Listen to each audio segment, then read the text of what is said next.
Hello and welcome to the GSMC Book Review Podcast, brought to you by the GSMC Podcast Network. I am your host, Sarah. Very, very happy to be with you again, bringing you yet another author interview. Hopefully another book that you will like to read and check out. As we get started, I do want to remind you, as I always do, to please like, follow, and subscribe on whatever platform you're either listening to or watching the episode on. Helps get this episode out to more readers, such as yourselves. You can also help the show in a financial way by going to gsmcpodcast.net. There you can leave a donation. If you want to think about it as buying me a coffee or a book, or a coffee and a book, hey, I'm not going to argue with you. That donation helps not only this podcast, but the network as a whole.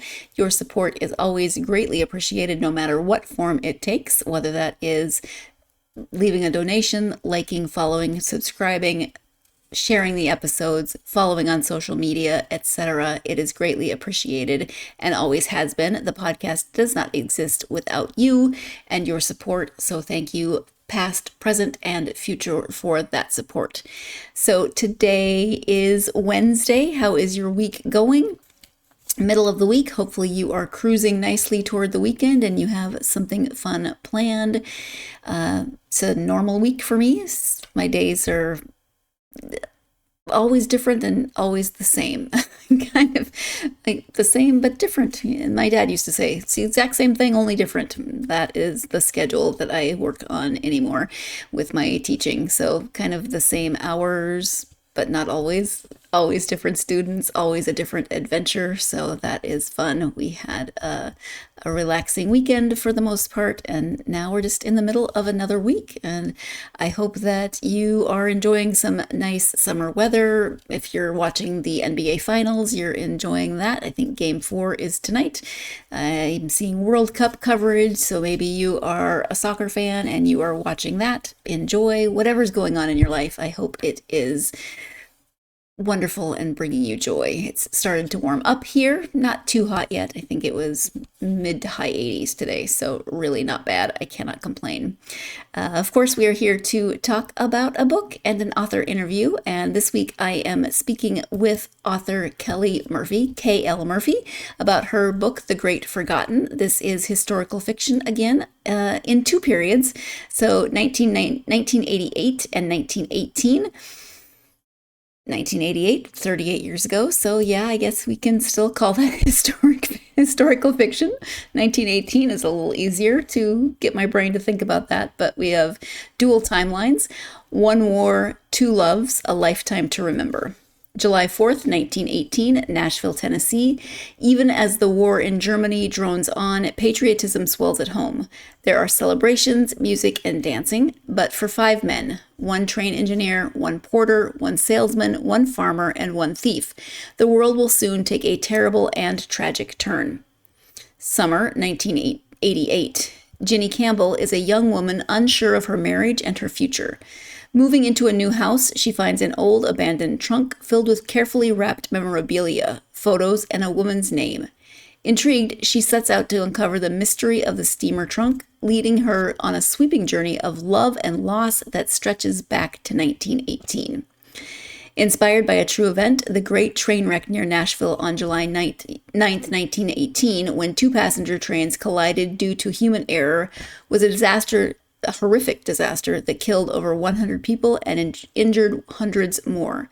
The Great Forgotten is a gripping tale of five men whose lives were intertwined that fateful day, and the ripple effect of this little-known American tragedy on the woman who knew them all. So the woman who knew them all is a real person. She is the teller of this story. She is telling Ginny this story, so we get those dual timelines as she tells Ginny the story in 1988, going back to her memories in 1918, and her father was the train engineer, and then she has knowledge of the story and the men, and it is about this train wreck, this very horrible train wreck that I had never heard of. Kelly said she had never heard of until she went to visit Nashville and learned about it, was taken to the site, and decided this was something that she wanted to write about. If you think about the year 1918, not only is World War I happening, but the Spanish flu. And so there were a lot of events and things going on in the world that just kind of made this a less known event, even though it was really big and had a huge impact on the community of the city of Nashville. Over 100 people were killed in this crash. And so she wanted to tell that story. So the person that is telling the story is a historical figure. We are just getting her story, based on the research that Kelly has done. And she is telling the story to Ginny as a way of sharing the experience. Of course, there are chunks of her life and experiences that are fictionalized to create this story and the book. But the events themselves and the research that Kelly did, the crash, etc., are real events. There was a trial after the crash, and so you get the crash, the events leading up to the crash, the events after the crash, the fallout that happened, and then the lives that were affected, and the story that is told. So we are going to, of course, go ahead and let Kelly talk more about this book and the writing of this book. Once again, it is called The Great Forgotten. The author is K.L. Murphy. Hi, Kelly. Welcome to the podcast. Thank you, Sarah, for having me. Thank you for being here, and I'm excited to talk about the book, The Great Forgotten. But before we do that, if you wouldn't mind just taking a moment, introducing yourself, sharing a little bit about yourself so my listeners can get to know you. Okay. Uh, my author name is K.L. Murphy, but I go by Kelly. That is my name, Kelly Murphy. I live in Virginia, and I did not start out as an author. Like a lot of people, I had a roundabout route, and I actually went to college wanting to be a journalist, but neglected to see whether journalism was a major at the college I went to, which it Oh, was not. okay. So I called my dad and he said, major in business, make this smart decision. So I did. And I was in banking for quite a while, Okay. crunching numbers and doing spreadsheets. And it was later that I came back to writing and started doing local, regional children's articles about kids, concussions, some about restaurants, things like that, and realized that I actually didn't love journalism that much. I Hmm. preferred to write fiction. So I started doing that. And I now have seven. Great Forgotten is my seventh book published, and I have another one coming out later this year. So I am fully into this career as an author and I love it. Wonderful. Yeah, you never know with the timing and where things are going to take you, and maybe if you'd Hmm. gone become a journalist, you would have hated it, or maybe not. I don't know. But Tough field right now. yeah, yes, absolutely. So Yes. give an overview of The Great Forgotten. The Great Forgotten is a story that is inspired by the deadliest train wreck in US history, which took place in Nashville, Tennessee in 1918.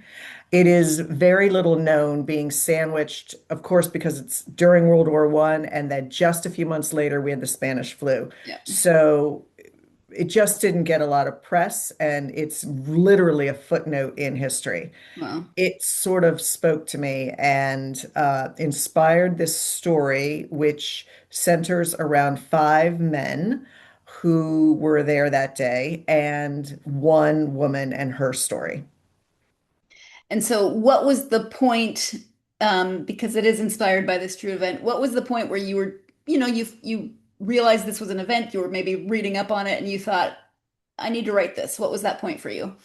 I was actually in Nashville with visiting friends, and we were out one day, and my friend pulled over the car and said, I want to show you something. And it was the historical marker of the train wreck.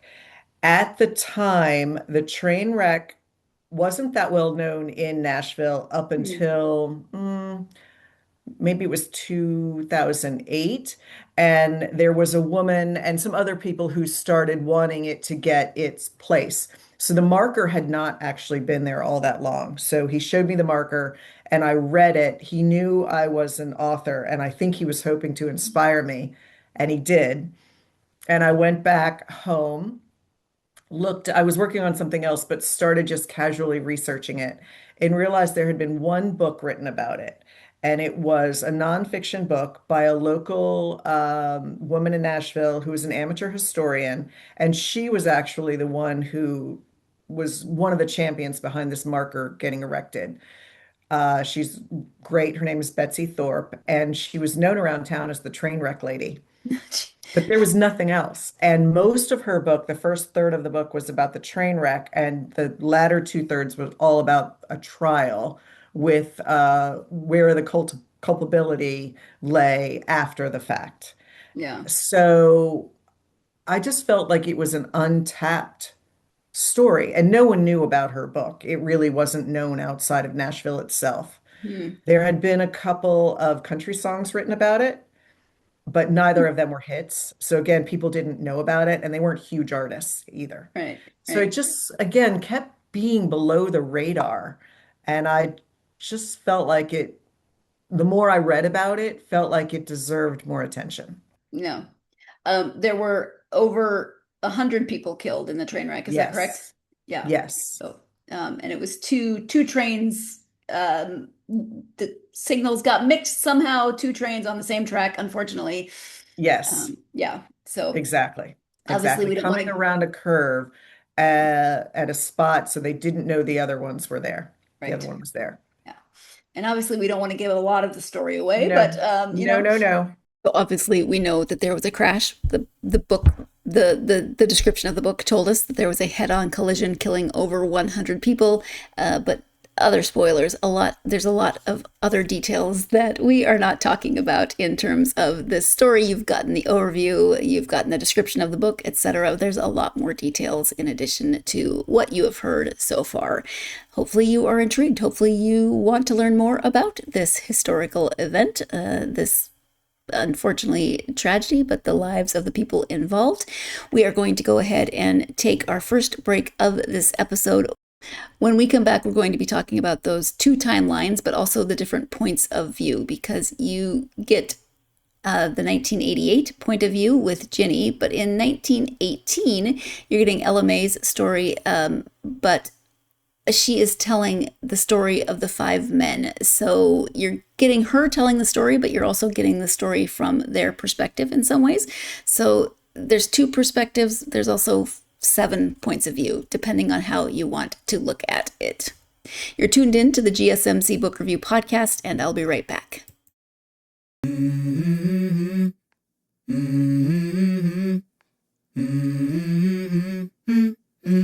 Let's go.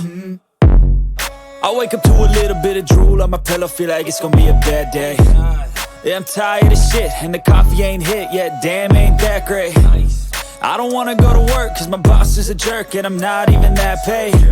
I need a change in my life, cause I don't feel alive, and there's nothing that makes me happy. Hold my beer for a minute, I'm about to quit my job, cash in for a ticket. I'm going on a trip and I don't plan to visit. I'm gonna stay there till I feel like I'm winning, and this is just the beginning. I need a big change, help me feel like living. I need a big swing, home runs I'm hitting, and I'll never look back, moving on till I get it all. And we all got dreams, we all want things, but what you gonna do for it? How you gonna move for it? What you gonna be? And do you believe you can do anything? Welcome back to the GSMC Book Review Podcast and my conversation with author K.L. Murphy. Before the break, well, actually, before I get to that, as we get into this second segment, this is your second and final reminder to go to gsmcpodcast.net if you would like to help the podcast in a financial way. You can do so by going to gsmcpodcast.net. Again, it helps not only this podcast, but the network as a whole. Your support is, of course, greatly appreciated. Again, that link is gsmcpodcast.net. And before the break, Kelly gave an overview of the story, a little bit about that historic event that inspired this story. Let's go ahead and return to the conversation with Kelly. Another thing that's interesting about the book is that, as you mentioned, it's told by one of the daughters of one of the men. And so you've got Mhm. the five men, and then you've got in 1988 Anna May telling this story to Ginny. Mhm. And So you've got multiple points of view, but Anna May is giving the men's point of view. Like she's telling the story of the men. So it's this really interesting way to try to describe different points of view.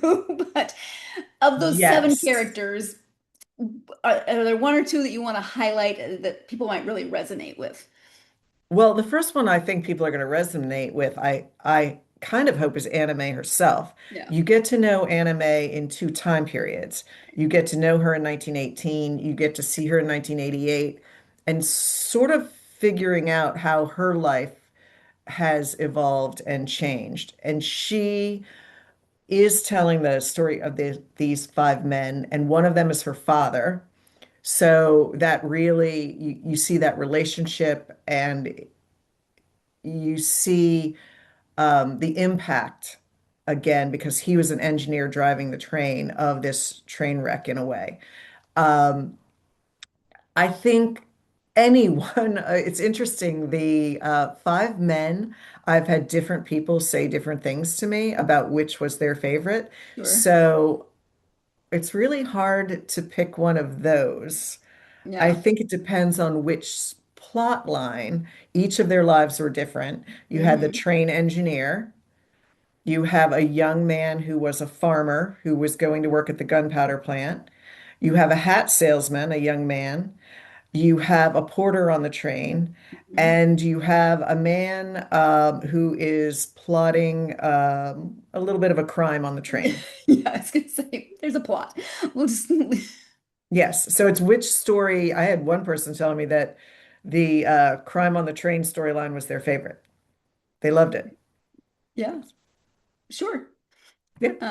I mean, it has a little bit of that like heist movie feel to it as they're trying to put all the pieces in play and figure out. Yes. Yeah, Yes. Because there were still a lot of heists going on trains up until the 1930s. It was still happening. well, um, and then we also have Ginny, and we do get points of view from Ginny also in 1988. She's the woman that Anime is telling the story to, and so we're getting a little bit of her story as well. Do you want to talk about Ginny at all? Yes. So Ginny has moved to Nashville into a house that's left to her by her grandmother. Um, her paternal grandmother. And as she's moving in, the movers discover that an old trunk has been left in the attic, but it does not appear to have belonged to her grandmother. It's got someone else's initials on it and someone else's things inside. She then tracks down Anna Mae in a nursing home. And I think it's the mystery of Anna Mae's story that keeps her coming back to hear more. And Mhm. she doesn't have any idea where the story's going. She doesn't even know for sure if the story is 100% true. Right. But some of the things in the trunk support the woman's story. And so she keeps going back. And I hope the reader, or the idea is that the reader is in Ginny's shoes and also wants to keep coming back. Yeah. She, of course, is going through some own things in her life. And that is the kind of thing that um, it's just real. I couldn't make her life perfect because nobody's life is. Right. And perfect characters in books are a little boring. So, Yes, um, exactly, exactly. and it's important to note that this is 1988. So Ginny cannot just hop on Google and No, yes, yes. And, that was just kind of luck. mm, I set the book in 1988 because anime is central to the story. And obviously, present day, if she were alive, she'd be a true miracle. yeah, So that was just luck. yeah. In terms of characters and character development, do you sit down and have a really good character sketch before you start writing, or do you prefer your characters to evolve as you write? So this book was different. Yeah. This is my first historical fiction, although I have written a mystery that has a dual timeline, and the other timeline was set in 1921.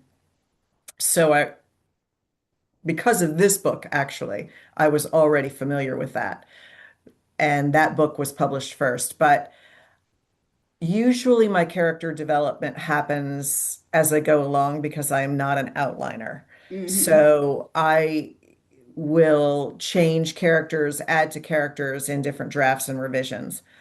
But because there are some true characters here, some of the plot, the character development came from newspaper articles or research or going back to census records, marriage records, death records, anything I could find, the society columns, anything I could find that would tell me something about what life was like and what that particular character's life might have been like. So it Mhm. was a little bit of a different process. I did a lot more research before I started writing than I normally would. And was that research and reading the articles and the society columns and all those part of why you decided to include some of those quotes in different parts of the chapters? Well, there was, yes, partly. The research itself was obviously lots of newspaper articles and hitting all the newspaper archives. Also, as I said, all these records that you go back and do. I had over 300 tabs bookmarked on my computer that I'd Googled information and saved. I had maps. I had family trees drawn out. I ordered so many books on World War II and trains and even the fashions of the time that at one point someone in my house said, "Are you ever actually going to write this book or just research it forever?" Which is normal, but the newspaper articles told me so much about the time itself that they put me in the place and I wanted them to put the reader in the moment. Hmm. So a lot of, for example, David, the engineer's articles tend to be tied around the casualty count from the war Yeah. because his son is over in the war. And I, as a parent, and any parent who's reading that is going to feel his angst every time he wakes up in the morning and sees that casualty count, knowing there's been no letter from his son in weeks, and he has no idea what's Hmm. happened. Is his son injured? Is he not injured? Has any, that kind of stuff I felt informed the story and put the reader in the moment. And that's why I put it in there. And also, I put in some lighthearted, quips and jokes that were published in the paper just to show what was the sense of humor, what was the mood at the Yeah. time. And newspapers were different at that time. Yes. There was a lot of different sections that we don't see in, not that we have a lot of newspapers, but even for me No, growing up, we no. didn't see as much. Everything was in the newspaper. Yeah. Yeah. Every ad, every notice, it was all in there. Yep. Yeah. Is there one piece of research that stands out for you or that maybe was particularly fun or anything like that? That's a good question. Favorite research. Honestly, one of my favorite things, and I do put this in there, it's such a tiny thing and everybody knows this really, but you don't think about it until you research it, and that is how important the way people dressed when they went to church was, Mhm. how important their hats were, what it said about their family standing, and what kind of respect they were showing to God, and how your finest was saved for that day, Yeah. and what a community thing church was compared to today. It's Yeah. just very different. Not that a lot of people don't still dress up, but it had such relevance and such importance. And it was a statement that you were Hmm. making when you dressed for church. And I Yeah. just thought that was really interesting. Whole books about hats and their importance in the time period. I thought that was it's a little light. It's not deep, but it was interesting to me. No, Very it's a interesting. definite insight into different generations and how, we Yes, sometimes think people are like, oh, kids today, they don't dress up for church or, and then we just think, you do the okay boomer kind of response, but right. no, it had different significance. So it's It had interesting to read. Yes, it was interesting to me. And just how important those sermons were fiery, and not that there aren't now, but it was interesting. Hmm. And how many churches there might be in a teeny this still happens in a lot of small towns, a lot more churches than you would think Oh for the yeah. population, but that's just the way it is. My hometown's 1,000 people, 13 churches. Oh, yeah. Yeah, So it's exactly. still the same. Um, Exactly. of course, my hometown is not unique in that it's a small town, but there are a lot of different kinds of churches. A lot of places are like that, and you really get a sense of the importance of church and community within the bigger community in this story. As you hear the perspective from, especially from 1918, you get that sense of how important community especially church community is, but also how insular it is because one of the characters, one of the male characters is Jewish, and so how does he interact with some of the other characters? You've got white characters, black characters, a Jewish character, and all of that affects the storyline and the people's places within the storyline, and of course how they interact with each other because it is 1918. But we're going to go ahead and take our second break of this episode. When we come back, still talking about those dual timelines, but were there challenges to writing dual timelines? You're tuned in to the GSMC Book Review Podcast, and I'll be right back. For the best and latest podcasts available anywhere, go to the podcast app on your cell phone and type in GSMC to access free content-rich podcasts on health and wellness, book reviews, sports, entertainment, relationships, social media, movies, technology, finance, and even weird news. Subscribe and download the GSMC Podcast Network's family of shows, available everywhere podcasts are found.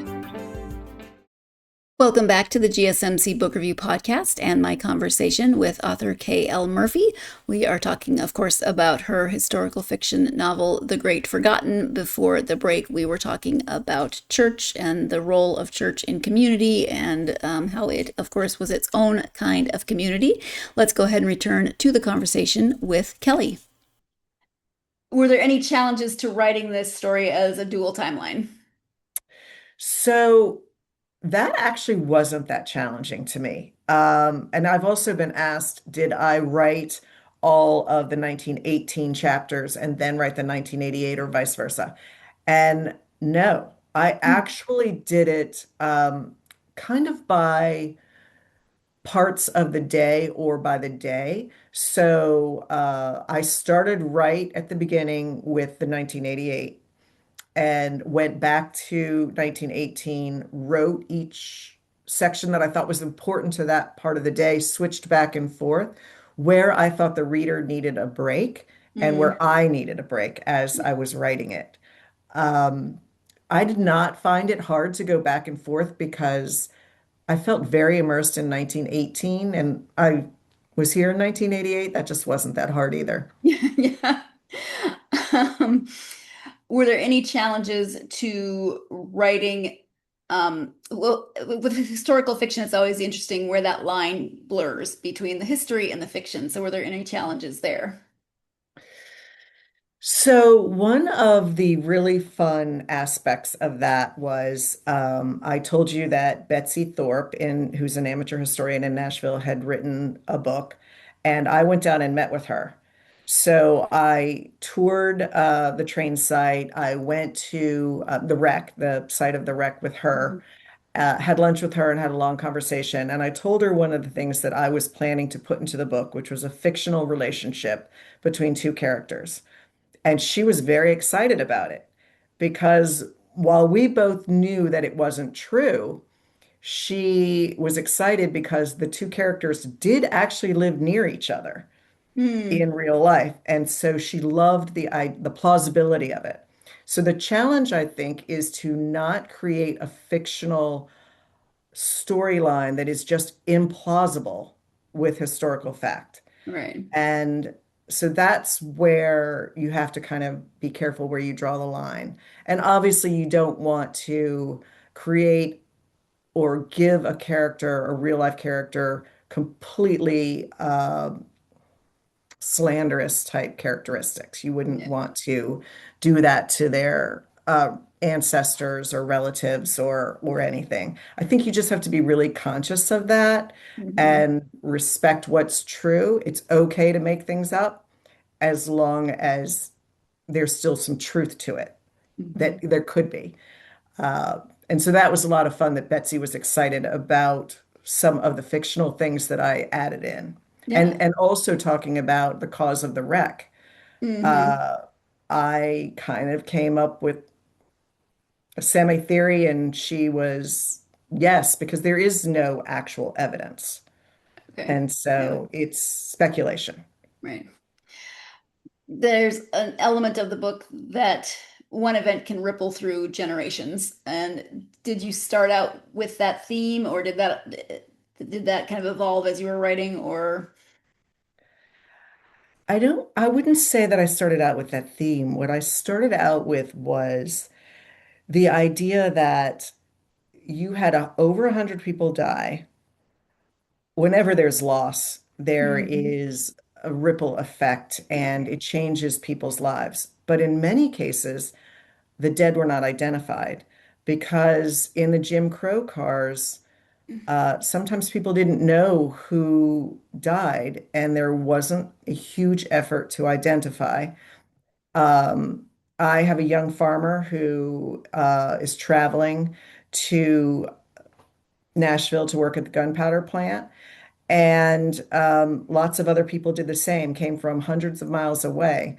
And if they're not identified, their families don't know that they didn't make it to the gunpowder plant. So those were the kinds of things that I thought, what does that do to you when your child or your nephew or your husband never comes home and you don't have any idea why?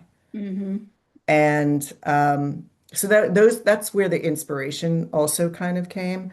I Yeah. just felt that all of these people who were lost, nobody knew about them, and it changed all these lives, Yeah. and it changed the way some of the things with the government and the trains were handled. There were Hmm. lots of repercussions after, and some rules changed and all those sorts of things. Yeah.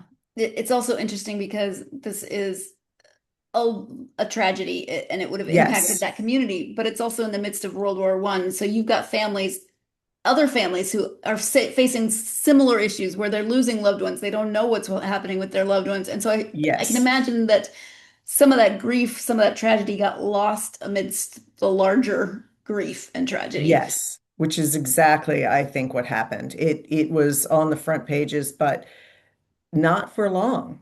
Yeah. There were so many other things happening, and across the country, they're more concerned with what was going on in the war than a train wreck. And there had actually been a train wreck a few months earlier. I'm trying to remember where it was, Chicago, maybe. It was called the Great Circus train wreck and also lost a lot of people. But that was a train running into the back of another one, and it was a circus train. So there were a lot of animals lost.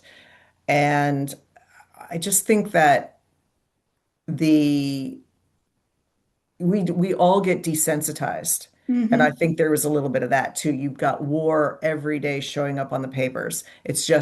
It just looks seems like another tragedy. Yeah, absolutely.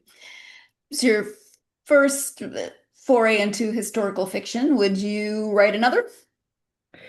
Yes. Well, as I said too, what book was it? My fourth book is a dual timeline mystery, which is present day and 1921. And this book, The Great Forgotten, took a lot longer to write and get published, but all the research that I had done helped inform the other book, the mystery that I wrote. So there could be more mysteries with dual timelines that include history, but I do have some ideas for another historical fiction as well. Mhm. And I I find there's something different. The satisfaction in writing it is different than it is in a mystery because the characters you're inspired by real life events and it's Hmm. touching people and you get to inform about something that nobody knows about. Yeah. And there's something sort of special about that. And Hmm. it felt like a responsibility to get it right and make sure that people understood it and I just could would be able to share it. Yeah. And so I'm hoping to do something like that again. Okay. What are you working on currently?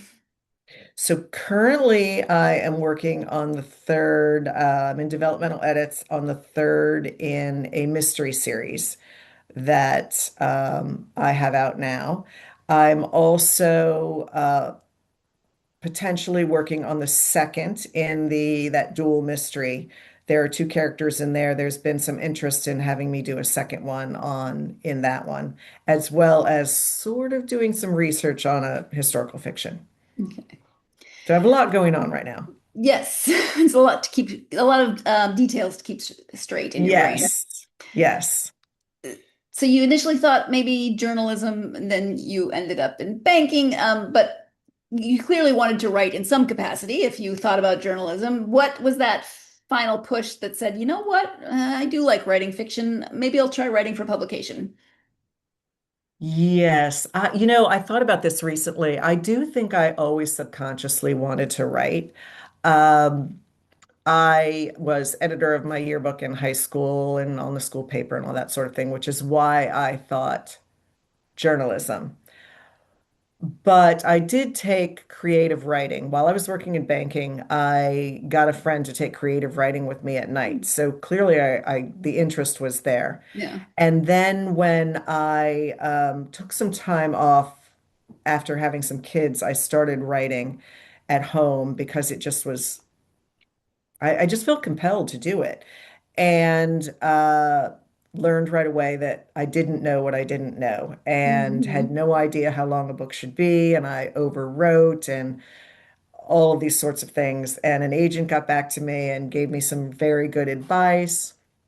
So I started writing short stories in order to learn how to tell my story in a more concise way. I think that's great practice for any writer if they are struggling with that. And to do a little more research on what is the typical length of a book if it's a mystery or historical fiction or this sort of thing. And once I started doing that, I started sending things out, and I really never looked back. But Mhm. it takes a long time, as you know from any author that you've talked to, that get your book out there and it blows up on the New York Times bestseller list is those are rare and wonderful, but that's not the normal working life of an author. Yeah. I think be persistent and keep going might be one of the main things that authors say when they're talking about their own experience and the advice that they would give to other people who want to write. When I ask that question, be persistent and keep going, because you have to go through a lot. It's not always a straight path. It's not always an easy path to get a book published, but there's different ways for different people. And so keep finding the way that works for you, which actually leads into what we're going to talk about after the break. We're about to take our third break of this episode. And when we come back, Kelly will be giving her advice to aspiring authors. You are tuned in to the GSMC Book Review Podcast, and I will be right back.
Welcome back to the GSMC Book Review Podcast and the conclusion of my conversation with author K.L. Murphy. before the break, we were talking about the writing process for Kelly and the process of getting published, which leads into the next topic. So let's go ahead and return to that conversation. So you don't know what you don't know. But so from that experience, what advice would you give to somebody who doesn't know what they don't know?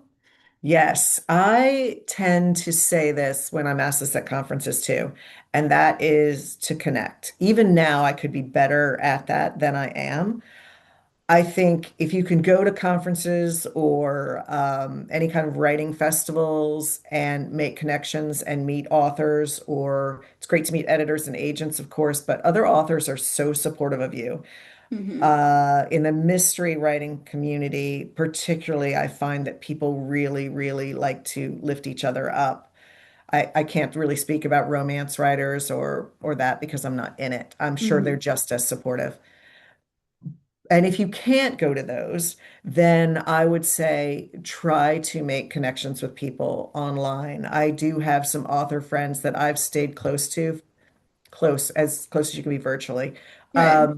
for 10 years that I've never met in person, but supported them by, promoting their book or having them on my blog or whatever it was, and vice versa. You make those connections and people will help you and they'll introduce you to people and you will learn. That's the other thing, you Hmm. learn. And you join Sisters in Crime or whatever writing groups that you can. There are many low cost ones. Hmm. It's just it's the rewarding thing about writing too, because it's Yeah. such a solitary job. And when you go to them, you will leave feeling inspired and wanting to come home and write 20,000 words. Yeah. I understand that. When you take time to read just for you, favorite authors and genres. I read everything. I do read primarily mysteries Hmm. or suspense or thrillers, or I actually believe that any book that makes you want to turn the page qualifies as a mystery.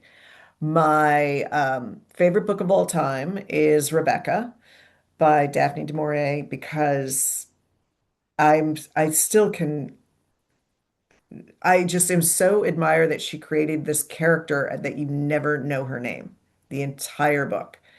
And she's the one who survives everything and ends up with the strength. It's just a fascinating book to me. The way Hmm. she drew her villains and created an atmosphere, it was very well done. But in for me now, I read everything from my favorite historical fiction recently that I read was Keeper of Lost Children by Sadiqa Johnson. She's a fabulous writer, and that's a world at post World War II, also a kind of a dual timeline or spanning over time Hmm. book. But I'll also read something that's just come out that's popular, like The Names. I don't know if you've read that one yet. Not yet. No. I like different premises. I like Hmm. a premise or an idea that interests me. And so I don't know. I always have two books going, an Hmm. audiobook and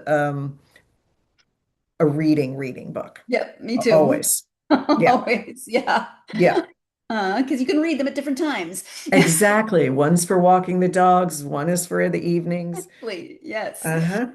Um, website. So if people want to know more about your books, website, and any social media that you're active on. Okay.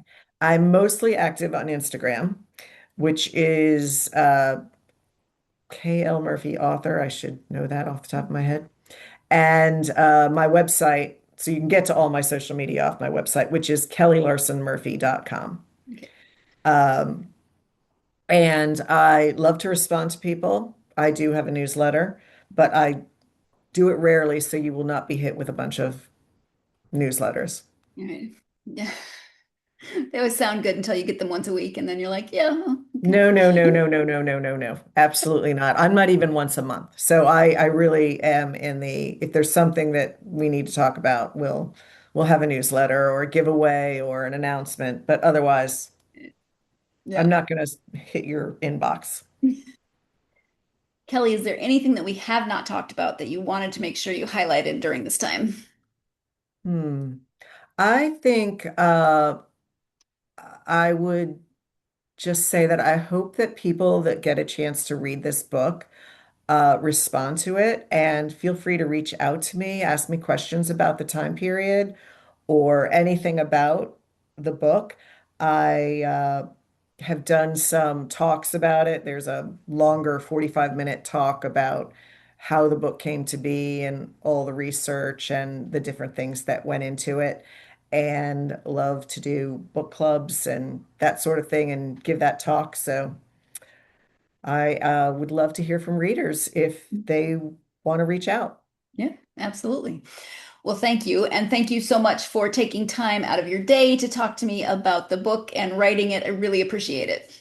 Thank you, Sarah. Thank you again to Kelly for joining me to talk about The Great Forgotten. As I said before, did not know about this event in history, and so it was really interesting to learn more about it, and of course learn it through the lens of historical fiction, which is one of my favorite ways to start learning about something that happens in history, and then I can go and do my own reading outside of the historical fiction book and learn more. I love history, as you know, so I love historical fiction. Maybe you do too, and so you are interested in this story. Maybe this is an event that you already knew about, but you want to learn more and you want to read a story about it. That's a great reason to pick up this book. Maybe you're a fan of dual timelines, and so this is appealing to you. Lots of good reasons to pick up this book, and of course, it's not Kelly's only book. So if you want to check out her other, she gave you her information, so you can check out what she has written. Excuse me. You can check out what else she has written if you are interested. I apparently cannot speak tonight, but that is okay. Go check out what else she has written is really all I was trying to say there. But if you are interested in this book, and it is very well written, and you do get a very good insight into the lives of those 5 men, of the events that lead up to the train wreck, but then also the aftermath of that train wreck, and the effect that it had on the entire community and the communities within the greater community. And then some events that, some changes that were made, especially on the railroad because of that crash and what led up to the crash. So some good changes that happened as a result. Unfortunately, sometimes it takes tragedy for those changes to take place, but lots of good reasons to check out The Great Forgotten by K.L. Murphy. And I hope you will join me for my next episode, when I will be talking to author Mark Stevens. He is returning to talk about the second book in this series. This is Two Truths and a Lie. He was here before to talk about book 1, No Lie Lasts Forever. So if you have read No Lie Lasts Forever, you will definitely want to check this out. Or if you're just a fan of crime fiction and you like series, this one is a trilogy, so you will have 2 books to read. You'll have to wait for the third one, but definitely come and check out my conversation with Mark. Learn more about the second of the 3 books in this series. Hope you will join me for that episode. In the meantime, if you are a fan of this podcast, please do me the great honor of liking, following, and subscribing on whatever platform you're either listening to or watching the episode on. You've heard it before, helps the algorithm, gets the podcast out there to more readers such as yourselves. Something else that helps is to leave a positive review, and that is so appreciated. It doesn't have to be hard, but leaving a positive review really does help get more eyes on this podcast, get more ears listening to the podcast, and is very, very much appreciated by me and everyone else at the network. You can also follow the podcast on social media. You see the links in the description. Whether you're listening to this or watching it, you can see all of those links, but you can find the podcast on Facebook, X, Instagram, TikTok, Blue Sky, Threads. We're in a lot of places. So if you're in any of those places, please do come find the podcast. Let me know what you're reading. Let me know what you want to read. Let me know the authors that I've talked to that you have read and enjoyed, etc., etc. Love hearing from you. So just come and feed my need to know information about what people are reading. I hope you're having a great week. And as always, no matter what that week is throwing at you, I hope it is also giving you plenty of time to get yourself lost in a good book. Thank you so much, and I'll talk to you next time.